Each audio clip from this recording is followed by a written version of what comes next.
Video lecture में हम discuss करेंगे सेलेजनेला के बारे में, जिसमें हम देखेंगे सेलेजनेला की मॉर्फोलॉजी, एनाटमी और रिप्रोडक्शन। सेलेजनेला को कॉमनली स्पाइक मॉस भी कहा जाता है and it is the only living genus in order Selaginellales. Selaginella की क्लासिफिकेशन की बात की जाए तो it belongs to division Lycophyta, class Ligulopsida, order Selaginellales, family Selaginellaceae, genus is Selaginella. Next is distribution and habitat of Selaginella. Selaginella की 700 species world wide distributed है। 70 species सेलेजनेला की India से रिपोर्ट की गई हैं। ट्रॉपिकल रेन फॉरेस्ट में सेलेजनेला पाया जाता है और मॉइस्ट और शेडी प्लेसेस सेलेजनेला की ग्रोथ के लिए बहुत सूटेबल माना जाता है। कुछ स्पीशीज़ सेलेजनेला की ज़ीरोफिटिक होती हैं, जैसे सेलेजनेला लेपिडोफिला, सेलेजनेला रुपेस्ट्रिस। ज़ीरोफिटिक स्पीशीज़ जो होती हैं वो सेस्पिटोस हैबिट शो करती हैं, जिसमें वो कर्ल हो जाती हैं ड्राई वेदर कंडीशन में।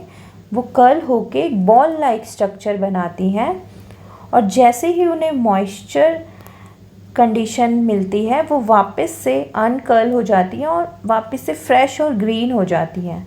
तो इस हैबिट को हम बोलते हैं सेस्पिटोस हैबिट और इन प्लांट्स को कहा जाता है रिसर्क्शन प्लांट्स। कुछ स्पीशीज सेलेजनेला की एपिफिटिक होती हैं, जैसे सेलेजनेला ओरिगेना। कॉमन इंडियन स्पीशीज़ सेलेजनेला की हैं सेलेजनेला क्रॉसियाना, सेलेजनेला रुपेस्ट्रिस, सेलेजनेला ब्रायोप्टेरिस, सेलेजनेला बाइफॉर्मिस, सेलेजनेला मोनोस्पोरा। अब हम बात करते हैं मॉर्फोलॉजी ऑफ सेलेजनेला। सेलेजनेला की जो मेन प्लांट बॉडी होती है वो स्पोरोफिटिक प्लांट बॉडी होती है and it is differentiated into root, stem and leaves. जैसे सेलेजनेला के फिगर में आप देख सकते हैं कि सेलेजनेला की जो एक्सटर्नल मॉर्फोलॉजी की अगर हम बात करें तो जो प्लांट बॉडी जो स्पोरोफिटिक होती है वो डिफ्रेंशिएटेड होती है। उसमें क्या होता है, स्टेम होती है, उसमें लीफ होती है, उसमें रूट्स होती हैं और राइजोफोर होता है, जो हम आगे वीडियो में डिस्कस करेंगे। सेलेजनेला की जो प्लांट बॉडी होती है वो हर्बेशियस होती है, इरेक्ट होती है, प्रोस्ट्रेट होती है। Erect means straight, ground level से वर्टिकली ग्रो करती है, और प्रोस्ट्रेट मीन्स ग्राउंड लेवल से हॉरिजॉन्टली ग्रो करती है। अब सेलेजनेला में 2 टाइप्स होते हैं, जैसे होम्योफिलम एंड हेटेरोफिलम। होम्योफिलम और हेटेरोफिलम में क्या डिफरेंस है? होम्योफिलम जो सेलेजनेला का टाइप है उसमें स्टेम इरेक्ट होती है और लीव्स जो होती हैं वो आइसोफिलस होती हैं। मीन्स कि सारी लीव्स जो हैं वो एक ही साइज़ की होंगी और लीव्स जो है वो स्पाइरली अरेंज्ड होती हैं। एग्जाम्पल है सेलेजनेला रुपेस्ट्रिस। हेटेरोफिलम टाइप में स्टेम प्रोस्ट्रेट होती है और डाइमॉर्फिक लीव्स हेटेरोफिलम टाइप में पाई जाती है। डाइमॉर्फिक मीन्स यहाँ पे लीव्स जो हैं वो 2 टाइप्स की होंगी। एक जो है साइज़ में स्मॉल होगी और दूसरी लीफ साइज़ में लार्ज होगी। एग्जाम्पल है सेलेजनेला क्रॉसियाना। जैसे कि आप इस फिगर में देख सकते हैं, सेलेजनेला रुपेस्ट्रिस जो होम्योफिलम का एग्जाम्पल है, इसमें जो स्टेम है वो इरेक्ट है, वो ग्राउंड लेवल से वर्टिकली ग्रो कर रही है, स्ट्रेट ग्रो कर रही है। और क्रॉसियाना में स्टेम जो होती है वो प्रोस्ट्रेट होती है, मीन्स हॉरिजॉन्टली ग्रो करती है ग्राउंड लेवल से। और इसमें 2 तरह की लीफ पाई जाती हैं, एक स्मॉल साइज़ में और एक लार्ज साइज़ में। लेकिन होम्योफिलम टाइप में सारी लीफ साइज़ में एक जैसी होती हैं, आइसोफिलस टाइप ऑफ लीव्स होती हैं। सेलेजनेला की जो स्टेम होती है वो ग्रीन होती है, डॉर्सी वेंट्रल होती है। इट मीन्स कि स्टेम में डॉर्सल एंड वेंट्रल साइड होती है। अभी जैसे मैंने आपको बताया कि होम्योफिलम टाइप में स्टेम इरेक्ट होती है और हेटेरोफिलम टाइप में स्टेम जो होती है वो प्रोस्ट्रेट होती है, जिसमें जो ब्रांचेस होती हैं स्टेम की वो इरेक्ट होती हैं। स्टेम सेलेजनेला की डाइकोटोमसली ब्रांच्ड होती है। डाइकोटोमसली ब्रांचिंग पैटर्न में जो एपिकल मेरिस्टेम होता है वो स्टेम को इक्वल एक्सिस में डिवाइड करता है, जिससे जो ब्रांचेस डेवलप होती हैं, टू इक्वल ब्रांचेस डेवलप होती हैं और इस ब्रांचिंग पैटर्न को हम बोलते हैं डाइकोटोमसली ब्रांचिंग। स्टेम में सिंगल एपिकल सेल प्रेजेंट होता है ग्रोइंग टिप रीजन में। अब आप इस फिगर में देख सकते हैं कि जो होम्योफिलम स्पीशीज़ हैं उनमें स्टेम जो है वो इरेक्ट होती हैं, स्ट्रेट होती हैं, लेकिन हेटेरोफिलम स्पीशीज़ में स्टेम जो है वो प्रोस्ट्रेट है, हॉरिजॉन्टली ग्रो कर रही है ग्राउंड के साथ साथ, लेकिन जो ब्रांचेस हैं वो इरेक्ट होती हैं या फिर सब इरेक्ट होती हैं। सेलेजनेला की लीव्स की बात की जाए तो लीव्स स्मॉल होती हैं, सिंपल होती हैं, लैंस्यूलेट होती हैं शेप में, और मिडरिप जो होती है वो सिंगल मिडरिप होती है, अनब्रांच्ड होती है। अब होम्योफिलम जो सेलेजनेला का टाइप है उसमें मैंने आपको बताया कि सारी लीव्स जो हैं वो एक जैसी होती है, सेम होती हैं साइज़ में और स्पाइरली अरेंज्ड होती हैं। लेकिन हेटेरोफिलम स्पीशीज़ में 2 टाइप्स ऑफ लीव्स होती हैं अरेंज्ड इन पेयर्स में अरेंज्ड होती हैं, जिसमें से जो स्मॉल लीव्स होती हैं उन्हें हम बोलते हैं माइक्रोफिल्स और लार्ज लीफ को कहा जाता है मेगाफिल्स। जो माइक्रोफिल्स होती हैं वो स्टेम की डॉर्सल साइड पे मिलती हैं और मेगाफिल जो लार्ज लीव्स होती हैं वो स्टेम की वेंट्रल साइड पे पाई जाती हैं। इस फिगर में देख सकते हैं ये सेलेजनेला का हेटेरोफिलम टाइप का फिगर है। इसमें आप देख रहे होंगे कि आपको 2 तरह की लीव्स दिख रही हैं। कुछ लीव्स जो हैं वो स्मॉल है साइज़ में, जिन्हें हम क्या कहते हैं माइक्रोफिल, और कुछ लीव्स जो हैं वो लार्ज है साइज़ में, जिन्हें हम मेगाफिल कहते हैं। तो जो माइक्रोफिल आप देख रहे होंगे कि ये डॉर्सल साइड पे प्रेजेंट है और मेगाफिल्स जो हैं वो वेंट्रल साइड पे प्रेजेंट हैं।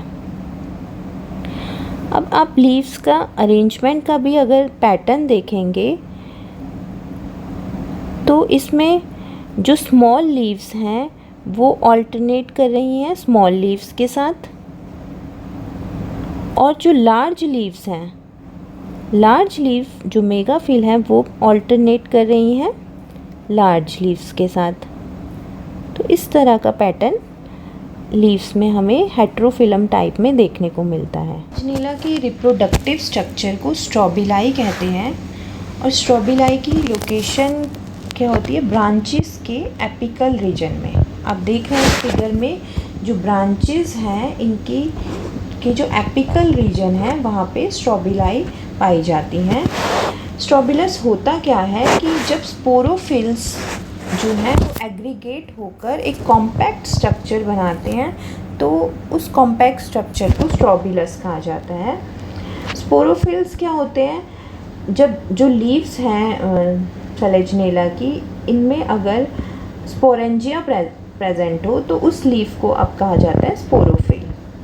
तो सेलेजनेला में 2 तरह के स्पोरेंजिया पाए जाते हैं, माइक्रोस्पोरेंजिया एंड मेगास्पोरेंजिया। तो माइक्रोस्पोरोफिल में प्रेजेंट होते हैं माइक्रोस्पोरेंजिया, मेगास्पोरोफिल में प्रेजेंट होते हैं मेगास्पोरेंजिया। सेलेजनेला में एक बहुत इम्पॉर्टेंट स्ट्रक्चर पाया जाता है जिसे हम कहते हैं लिग्यूल। लिग्यूल क्या है, एक स्मॉल आउटग्रोथ होती है लीफ पर सेलेजनेला की, और सेलेजनेला की एडेक्सियल साइड पे, एडेक्सियल मीन्स अपर साइड। तो क्या होता है कि जो सेलेजनेला की लीफ होती है उसकी बेसल रीजन पे क्या प्रेजेंट होता है, एक स्मॉल मेम्ब्रेनस आउटग्रोथ होती है अपर साइड पे लीफ की, उसे हम बोलते हैं लिग्यूल। तो लिग्यूल का जो शेप होता है वो वेरी करता है, जैसे कि टंग शेप होता है सेलेजनेला वॉजिलाई में, फैन शेप होता है सेलेजनेला मार्टेंसाई में, एंड लूप्ड होता है सेलेजनेला कोलेसेंस में। लिग्यूल सेलेजनेला में एक वेस्टिजियल ऑर्गन होता है, लेकिन लिग्यूल का क्या फंक्शन होता है, वाटर एब्जॉर्बिंग और वाटर सीक्रेटिंग ऑर्गन लिग्यूल को कहा जाता है। अगर लिग्यूल का स्ट्रक्चर देखें तो लिग्यूल में दो रीजन्स पाए जाते हैं, एक ग्लॉसोपोडियम, एक होता है बॉडी। जो लिग्यूल का बेसल रीजन होता है वो हेमिस्फेरिकल होता है, जिसे हम बोलते हैं ग्लॉसोपोडियम। ग्लॉसोपोडियम में के जो सेल्स होते हैं वो लार्ज होते हैं, थिन वॉल्ड सेल्स होते हैं। आप देख सकते हैं इस फिगर में, ये जो बेसल रीजन है हेमिस्फेरिकल, इसको हम ग्लॉसोपोडियम कहते हैं।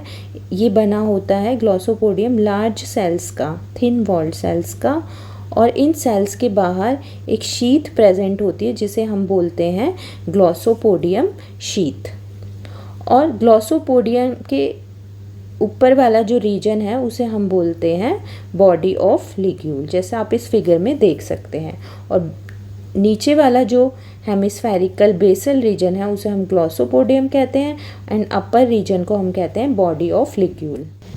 सेलेजनेला की रूट की बात की जाए तो सेलेजनेला में प्राइमरी रूट्स जो होती हैं वो एफीमेरल होती है, मीन्स शॉर्ट लिव्ड होती हैं। वो सिर्फ यंग स्पोरोफाइट में पाई जाती हैं। लेकिन एडल्ट स्पोरोफाइट में जो रूट्स होती हैं वो होती हैं एडवेंटिशियस रूट्स। एडवेंटिशियस रूट्स जो है राइजोफोर के टिप रीजन से अराइज होती हैं। आप देख रहे हैं ये जो ब्रांच है इसको हम बोलते हैं राइजोफोर। इसका जो टिप रीजन है, यहाँ से जो ये रूट्स डेवलप हो रही हैं, इनको क्या क्या कहा जाता है, एडवेंटिशियस रूट। आप इन एडवेंटिशियस रूट में जो ब्रांचिंग पैटर्न आप देख रहे हैं वो कैसा है, डाइकोटोमसली ब्रांच्ड हैं ये एडवेंटिशियस रूट्स। जो एडवेंटिशियस रूट्स हैं वो सिर्फ एडल्ट स्पोरोफाइट में पाई जाती हैं। इसके बाद है राइजोफोर। राइजोफोर आप देख रहे हैं कि जो सेलेजनेला में एक ब्रांच है जिसमें ना आपको क्या दिख रही हैं, लीव्स नहीं दिख रही हैं। तो ये जो ब्रांच है ये लीफलेस होती है, कलरलेस ब्रांच होती है। और ये कहाँ से अराइज होती है, जहाँ से सेलेजनेला की जो प्रोस्ट्रेट स्टेम में जहाँ से ब्रांचेस डेवलप कर रही हैं, वहीं से जो एक ब्रांच डेवलप हो रही है जो लीफलेस है, कलरलेस है, उसको क्या कहा जाता है, राइजोफोर। राइजोफोर जियोट्रॉपिक होती है नेचर में, मीन्स ये डाउनवर्ड ग्रो करती हैं और इनके टिप रीजन से एडवेंटिशियस रूट्स डेवलप होती हैं। राइजोफोर में रूट कैप एब्सेंट होती है। सो स्टूडेंट्स, अभी तक हमने सेलेजनेला की मॉर्फोलॉजी के बारे में डिस्कशन किया। अब नेक्स्ट हम सेलेजनेला की एनाटॉमी को डिस्कस करेंगे, जिसमें सबसे पहले हमारा टॉपिक आता है ट्रांसवर्स सेक्शन ऑफ स्टेम। जैसा कि आप इस डायग्राम में देख सकते हैं कि जो स्टेम की आउटर मोस्ट लेयर है उसे हम कहते हैं एपिडर्मिस। एपिडर्मिस सिंगल लेयर्ड होती है, पैरेनकाइमेटस सेल की बनी होती है। Parenchymatous cell thin walled sales होते हैं। क्यूटिकल लेयर स्टेम के केस में प्रेजेंट होती है। रूट हेयर्स और स्टोमेटा एब्सेंट होते हैं। एपिडर्मिस के जस्ट बिलो जो रीजन होता है उसे हम कहते हैं कॉर्टेक्स। सेलेजनेला क्रॉसियाना के केस में कॉर्टेक्स जो है वो टू रीजन्स में डिफ्रेंशिएटेड है, जैसे कि आप इस डायग्राम में देख सकते हैं। जो आउटर रीजन है उसे हम हाइपोडर्मिस भी कहते हैं और वो बना होता है स्क्लेरेनकाइमेटस सेल का। जो आउटर रीजन है यानी कि हाइपोडर्मिस वो 3 to 5 लेयर्ड होता है, और इनर रीजन जो है कॉर्टेक्स का वो पैरेनकाइमेटस सेल का बना होता है और मल्टी लेयर्ड होता है। लेकिन सेलेजनेला सेलेजनॉइड्स के केस में कॉर्टेक्स में इस तरह का डिफ्रेंशिएशन नहीं होता और सभी सेल्स कॉर्टेक्स के पैरेनकाइमेटस सेल्स के बने होते हैं। कॉर्टेक्स की जो सेल की शेप होती है वो एंगुलर होती है और इंटरसेल्यूलर स्पेसेस जो होते हैं वो एब्सेंट होते हैं कॉर्टेक्स में। कॉर्टेक्स के बाद जो रीजन आता है वो है endodermis. Endodermis innermost layer of cortex होती है। एंडोडर्मिस के कुछ सेल्स जो हैं वो इलोंगेट कर जाते हैं और उन्हें हम इलोंगेटेड सेल्स को हम क्या कहते हैं, सेलेजनेला के केस में ट्रेबेक्युलाई। और इन इलोंगेटेड जो सेल्स हैं जिन्हें हम ट्रेबेक्युलाई कहते हैं, उनके बीच में प्रेजेंट होते हैं large air chambers, air spaces. और इन इन एंडोडर्मल सेल्स में क्या प्रेजेंट होता है, कैस्पेरियन स्ट्रिप्स। एंडोडर्मिस के बाद जो रीजन होता है उसे हम कहते हैं पेरिसाइकिल। पेरिसाइकिल स्टील को कवर करता है। पेरिसाइकिल स्टेम के केस में सिंगल लेयर होता है और पैरेनकाइमेटस सेल्स का बना होता है जो थिन वॉल्ड होते हैं। पेरिसाइकिल के जस्ट बाद जो रीजन होता है उसे हम कहते हैं स्टील। सेलेजनेला के केस में स्टील जो है सिंपल होता है, प्रोटोस्टील होता है। प्रोटोस्टील में क्या होता है, जाइलम सेंटर में होगा और उसके बाहर क्या होगा, फ्लोएम होगा। तो इस तरह के स्टील को हम कहेंगे प्रोटोस्टील। और इसमें पिथ एब्सेंट होगी। जैसे कि आप डायग्राम में देख सकते हो, जाइलम जो है वो सेंटर में है और इसके बाहर का जो ये रीजन है इसको हम ये क्या है, फ्लोएम। और फ्लोएम तो और जाइलम एंड फ्लोएम मिलके क्या बना रहे हैं, स्टील। और स्टील कैसे है, प्रोटोस्टील। और स्टील के बाहर वाली जो ये लेयर है ये क्या है, पेरिसाइकिल। सेलेजनेला में स्टील का नंबर वेरी करता है डिफरेंट स्पीशीज़ में। जैसे कि मोनो स्टील कंडीशन मीन्स कि अगर सिर्फ सिंगल स्टील प्रेजेंट होगी तो उसे हम बोलेंगे मोनो स्टील। तो मोनो स्टील पाई जाती है सेलेजनेला स्पाइनोलोसा में। डाई स्टील पाई जाती है सेलेजनेला क्रॉसियाना में। जैसे कि आप इस डायग्राम में देख रहे हो कि डाई स्टीलिक कंडीशन है। पॉली स्टील, अगर मल्टीपल स्टील है तो पॉली स्टील, एग्जाम्पल इज सेलेजनेला लेविगेटा। इसके बाद जाइलम जो है इसमें एक्सार्क होता है, मीन्स जो मेटाजाइलम है वो सेंटर में होते हैं और प्रोटोजाइलम पेरिफेरी में पाए जाते हैं। तो अब जो ये लार्ज साइज़ के जो जाइलम है जिसे हम मेटाजाइलम कहते हैं वो आप देख रहे हैं कि सेंटर में है, और जो स्मॉल प्रिमिटिव जाइलम है प्रोटोजाइलम वो पेरिफेरल रीजन में होते हैं। तो इस कंडीशन को कहा जाता है एक्सार्क कंडीशन। जाइलम बने होते हैं ट्रैकीड्स के, वेसल्स एब्सेंट होते हैं। फ्लोएम, जाइलम के जस्ट बाहर क्या प्रेजेंट होता है, फ्लोएम। फ्लोएम बनी होती है सीव ट्यूब्स की और फ्लोएम पैरेन्काइमा की। कंपेनियन सेल्स जो होते हैं वो एब्सेंट होते हैं।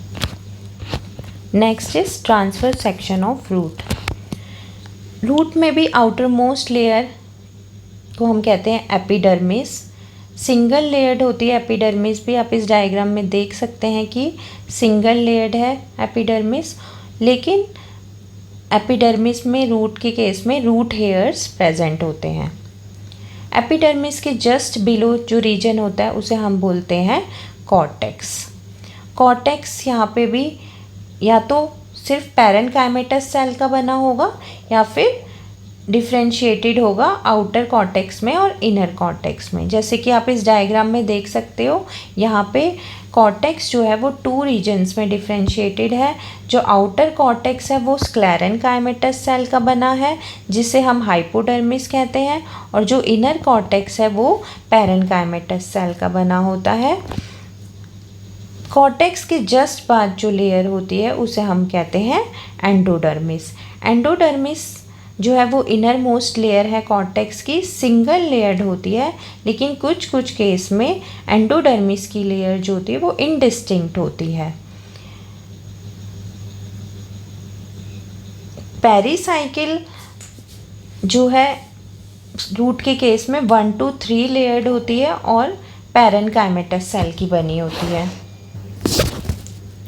पेरिसाइकिल के बाद आता है हमारा स्टील। स्टील रूट में भी प्रोटोस्टील होता है, मीन सिंपल स्टील है। जाइलम सेंटर में होगा और उसके बाहर क्या होगा, फ्लोएम होगा। ठीक है। स्टील रूट के केस में सिंगल होती है। यहाँ पे भी एक्सार्क कंडीशन होती है जाइलम में। जाइलम ट्रैकीड्स का बना होता है, वेसल्स एब्सेंट होती है, और फ्लोएम जो है वो सीव ट्यूब्स और फ्लोएम पैरेन्काइमा का बना होता है, और कंपेनियन सेल्स यहाँ पे एब्सेंट होते हैं। Next is transfer section of rhizophore. Rhizophore का स्ट्रक्चर और रूट का स्ट्रक्चर ऑलमोस्ट सिमिलर होता है। इस डायग्राम में आप देख सकते हैं आउटर मोस्ट लेयर राइजोफोर में भी एपिडर्मिस होती है, सिंगल लेयर्ड होती है। यहाँ पे भी डायग्राम में आप देख सकते हो।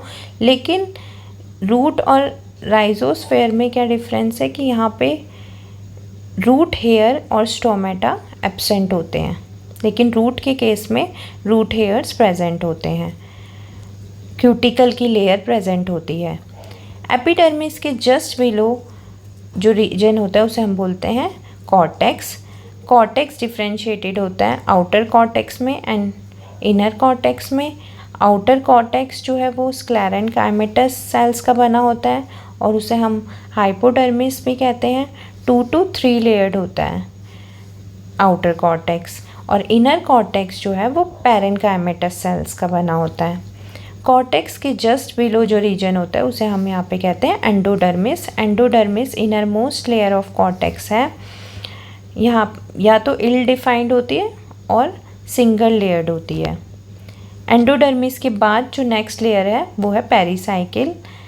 सिंगल लेयर्ड होती है राइजोफोर के केस में और पैरेन्काइमेटस सेल की बनी होती है। पेरिसाइकिल के बाद आता है स्टील। स्टील भी राइजोफोर के केस में प्रोटोस्टील होता है। Xylem is surrounded by phloem. Single steel होता है, एक्सार्क कंडीशन होती है। Next transfer section of leaf. Leaf के केस में एपिडर्मिस, यहाँ पे अपर एंड लोअर एपिडर्मिस प्रेजेंट होती है। दोनों एपिडर्मिस सिंगल लेयर्ड होती है। जो ऊपर आप देख रहे हैं ये अपर एपिडर्मिस है, नीचे वाली लोअर एपिडर्मिस, और दोनों एपिडर्मिस सिंगल लेयर्ड है। और एपिडर्मल सेल्स में क्या प्रेजेंट होते हैं, क्लोरोप्लास्ट प्रेजेंट होते हैं, स्टोमेटा प्रेजेंट होते हैं। लेकिन लोअर एपिडर्मिस में जनरली लोअर एपिडर्मिस में प्रेजेंट होते हैं, लेकिन दोनों एपिडर्मिस में भी स्टोमेटा प्रेजेंट हो सकते हैं। अपर एपिडर्मिस और लोअर एपिडर्मिस के बीच के रीजन को हम क्या कहते हैं, मीजोफिल। मीजोफिल के जो सेल्स होते हैं वो पैरेन्काइमेटस सेल्स के बने होते हैं और लार्ज इंटरसेलुलर स्पेसेस प्रेजेंट होता है। और मीजोफिल सेल्स में भी 1 to 8 cup shape chloroplast present होता है। वेस्कुलर बंडल की बात की जाए तो लीफ में सिंगल वेस्कुलर बंडल प्रेजेंट होता है और सेंटर में प्रेजेंट होता है। कंसेंट्रिक होता है, एम्फीक्रिबल होता है, मीन्स जाइलम एंड फ्लोएम एक ही बंडल में प्रेजेंट है। जाइलम बना होता है ट्रैकीड्स का, surrounded by phloem elements. Phloem में सिर्फ एलिमेंट्स प्रेजेंट होते हैं और पैरेन्काइमा प्रेजेंट होता है। सेलेजनेला की एनाटमी के बाद हम बात करेंगे रिप्रोडक्शन के बारे में। सेलेजनेला में वेजिटेटिव रिप्रोडक्शन होता है by tubers, by bulbils, by dormant buds, fragmentation and adventitious branches. Bulbils और डोरमेंट बर्ड्स जो वो बनती हैं वो एरियल ब्रांचेस में बनती हैं, और ट्यूबर्स जो होते हैं वो एरियल और अंडरग्राउंड ब्रांचेस में डेवलप होते हैं। और जब भी फेवरेबल कंडीशन आती है, ये जो रिप्रोडक्टिव बॉडीज़ हैं tuber, bulbils, dormant buds, adventitious branches, ये पेरेंट प्लांट से सेपरेट हो जाते हैं और न्यू स्पोरोफाइट में डेवलप करते हैं। सेलेजनेला में एसेक्सुअल रिप्रोडक्शन होता है बाय मीन्स ऑफ स्पोर्स। सेलेजनेला में 2 तरह के स्पोर्स बनते हैं, इसीलिए सेलेजनेला को हेट्रोस्पोरस भी कहा जाता है। तो 2 जो तरह के स्पोर्स बनते हैं सेलेजनेला में वो होते हैं माइक्रोस्पोर्स एंड मेगास्पोर्स। जो स्पोर्स स्मॉल होते हैं साइज़ में उन्हें हम बोलते हैं माइक्रोस्पोर्स, और वो माइक्रोस्पोरेंजिया के अंदर बनते हैं। और लार्ज जो होते हैं साइज़ में उन्हें कहा जाता है मेगास्पोर्स, और मेगास्पोर्स बनते हैं मेगास्पोरेंजिया के अंदर।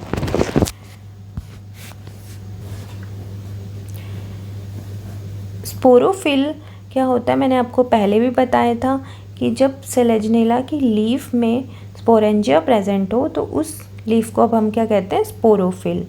तो हर स्पोरोफिल में क्या प्रेजेंट होता है, बेस पे एक लिग्यूल प्रेजेंट होता है। जैसे कि आप इस डायग्राम में देख सकते हो कि ये स्पोरोफिल के जो बेस है उसमें एक लिग्यूल प्रेजेंट है और एक स्पोरेंजिया प्रेजेंट है। तो जो माइक्रोस्पोरेंजिया होता है वो डेवलप करता है माइक्रोस्पोरोफिल में, और मेगास्पोरेंजिया डेवलप करता है मेगास्पोरोफिल में। और जब सारे स्पोरोफिल एग्रीगेट होकर एक कॉम्पैक्ट स्ट्रक्चर बनाते हैं, उस स्ट्रक्चर को हम बोलते हैं स्ट्रोबिलस। और स्ट्रोबिलस डेवलप करते हैं ब्रांचेस के एपिकल रीजन में। जब आप स्ट्रोबिलस का लॉन्गिट्यूडनल सेक्शन कट करेंगे तो उसमें आप देखेंगे एक सेंट्रल एक्सिस, जैसे कि आप इस डायग्राम में देख सकते हो कि एक सेंट्रल एक्सिस प्रेजेंट है इसमें। और क्या प्रेजेंट है सेंट्रल एक्सिस के साथ साथ, क्या प्रेजेंट है, लिग्यूलेट स्पोरोफिल्स। और इन स्पोरोफिल्स के बेस पे आपको क्या मिलेगा, लिग्यूल और एक स्पोरेंजिया। सेलेजनेला के केस में जो स्ट्रोबिलस होता है वो बाइस्पोरेंजिएट भी हो सकता है, यूनिस्पोरेंजिएट भी हो सकता है। मीन्स कि जो माइक्रोस्पोरोफिल और मेगास्पोरोफिल्स हैं वो एक ही स्ट्रोबिलाई के अंदर प्रेजेंट हो सकती हैं या फिर अलग अलग स्ट्रोबिलस में भी प्रेजेंट हो सकती हैं। तो बाइस्पोरेंजिएट के केस में मेगास्पोरोफिल और माइक्रोस्पोरोफिल एक ही स्ट्रोबिलस के अंदर प्रेजेंट होती हैं। और इन माइक्रोस्पोरोफिल का और मेगास्पोरोफिल का अरेंजमेंट भी डिफ़र करता है डिफरेंट स्पीशीज़ में। जैसे कि सेलेजनेला इन एक्वेलिफोलिया में आप देख सकते हो कि इस डायग्राम में कि माइक्रोस्पोरोफिल्स एक साइड पे होता है और मेगास्पोरोफिल दूसरी साइड में। जैसे कि इस जो लेफ़्ट साइड है उसमें क्या प्रेजेंट है, माइक्रोस्पोरोफिल, और जो राइट साइड है उसमें क्या प्रेजेंट है, मेगास्पोरोफिल। और सेलेजनेला रूपेस्ट्रिस के केस में क्या होता है, मेगास्पोरोफिल्स जो होंगे वो लोअर साइड में प्रेजेंट होंगे और माइक्रोस्पोरोफिल जो होंगे वो स्ट्रोबिलस के अपर साइड में होंगे। डायग्राम में आप देख सकते हो कि जो माइक्रोस्पोरोफिल्स हैं वो कहाँ पे प्रेजेंट है, अपर साइड में, और मेगास्पोरोफिल प्रेजेंट है लोअर साइड में। इसी तरह सेलेजनेला मार्टेंसाई में माइक्रोस्पोरोफिल प्रेजेंट होते हैं, मिक्स्ड होते हैं, मीन्स दोनों मिक्स होते हैं। जैसे इसमें आप देख सकते हो कि आप ऐसा कोई साइड का डिफ्रेंशिएशन नहीं है, मिक्स है, माइक्रोस्पोरोफिल और मेगास्पोरोफिल मिक्स हैं। और सेलेजनेला क्रॉसियाना के केस में क्या होता है, सिर्फ एक ही मेगास्पोरोफिल प्रेजेंट होता है और बाकी सारे क्या होते हैं, माइक्रोस्पोरोफिल। आप देख सकते हो डायग्राम में कि सिर्फ एक मेगास्पोरोफिल प्रेजेंट है और बाकी सारे क्या है, माइक्रोस्पोरोफिल। तो इस तरीके से बाइस्पोरेंजिएट स्ट्रोबिलाई में स्पोरोफिल्स का अरेंजमेंट जो होता है वो डिफ़र करता है डिफरेंट स्पीशीज़ में सेलेजनेला की। लेकिन जो सेलेजनेला ग्रैसिलिस जो स्पीशीज़ है उसमें स्ट्रोबिलस क्या होता है, वो यूनिस्पोरेंजिएट होता है। मीन्स कि या तो उसमें सिर्फ माइक्रोस्पोरोफिल होगा या megasporophyll. Next is microsporangium. Microsporangium globular और इलोंगेटेड होता है शेप में, स्टॉक्ड होता है, रेड, येलो और ब्राउन कलर में होता है। माइक्रोस्पोरेंजियम की जो वॉल होती है वो 2 लेयर्ड होती है, फॉलोड बाय टैपेटम। टैपेटम का क्या फंक्शन होता है, वो न्यूट्रिशनल लेयर होती है, उसका फंक्शन होता है डेवलपिंग स्पोर्स को न्यूट्रिशन प्रोवाइड करना।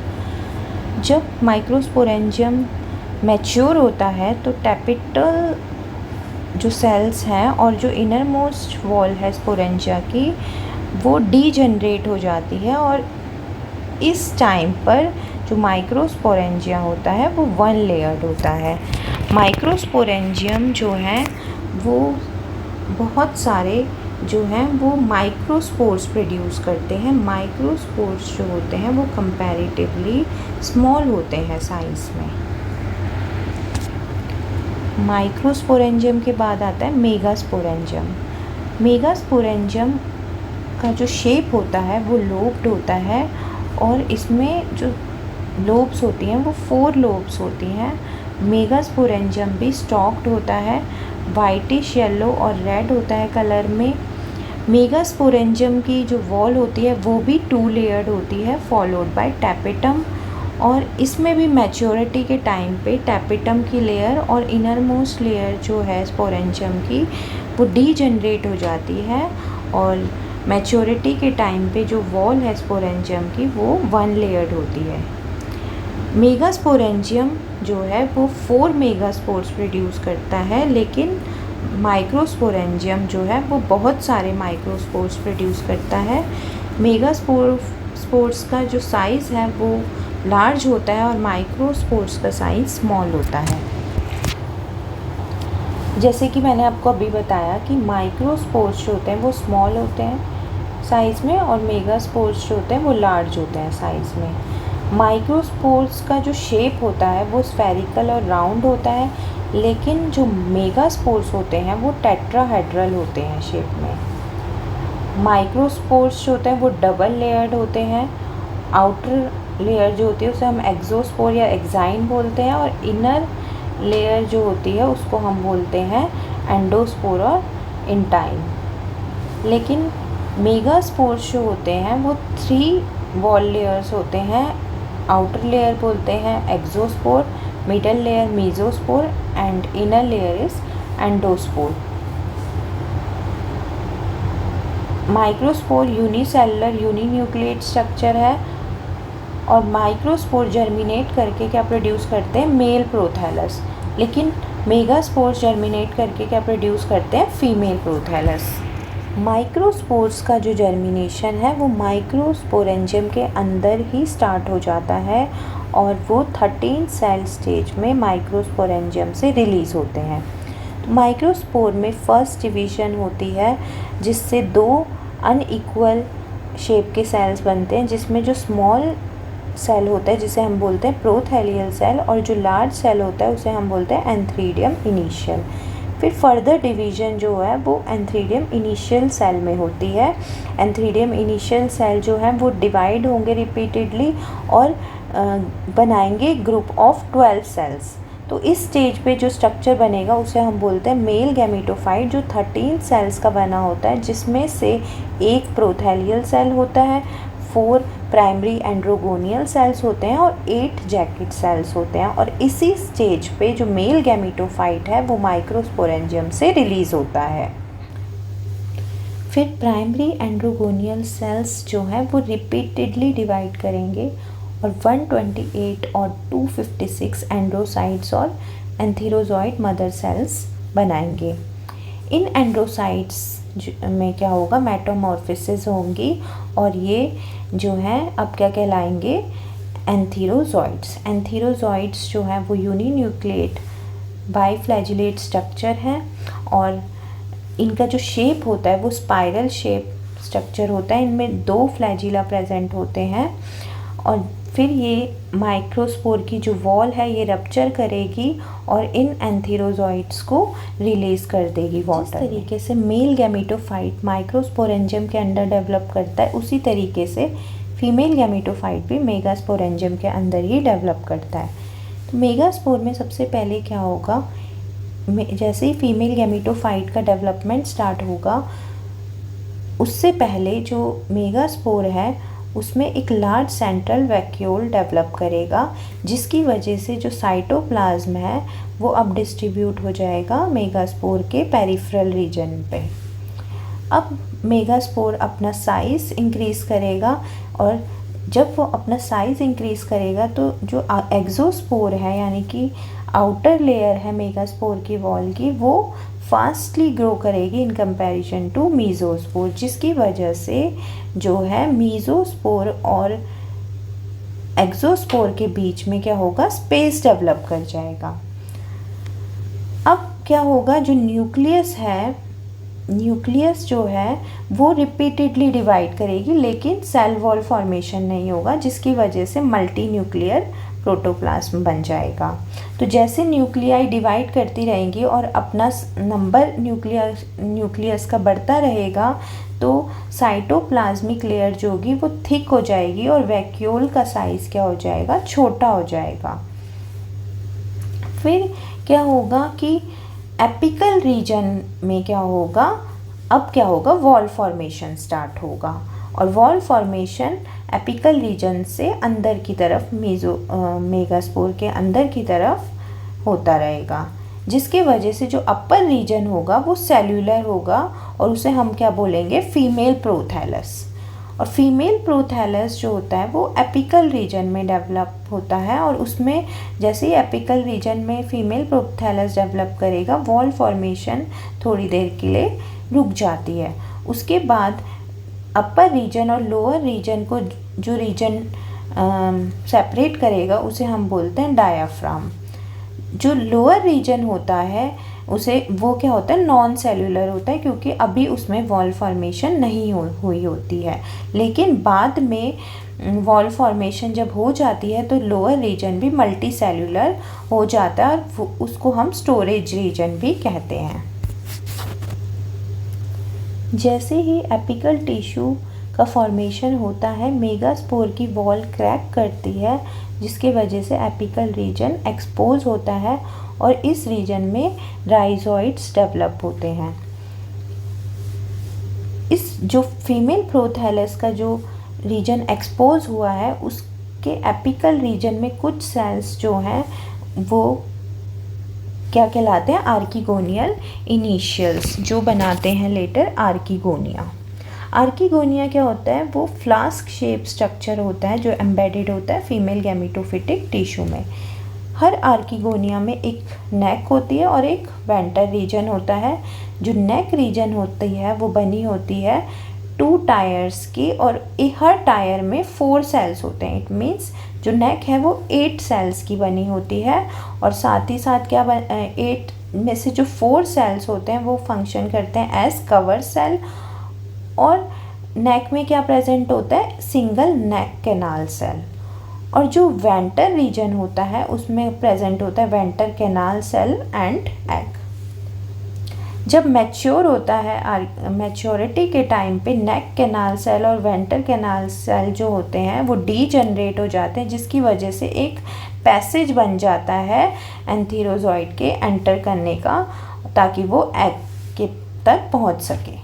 जैसे ही नेक कैनाल सेल और वेंटर कैनाल सेल डीजनरेट होते हैं, एक पैसेज बन जाता है एंथीरोजॉइड के लिए और एंथीरोजॉइड स्विम करके एग तक पहुंचते हैं और एंथीरोजॉइड न्यूक्लियस फ्यूज़ करता है एग न्यूक्लियस के साथ और फर्टिलाइज करके फर्टिलाइज एग बनाते हैं।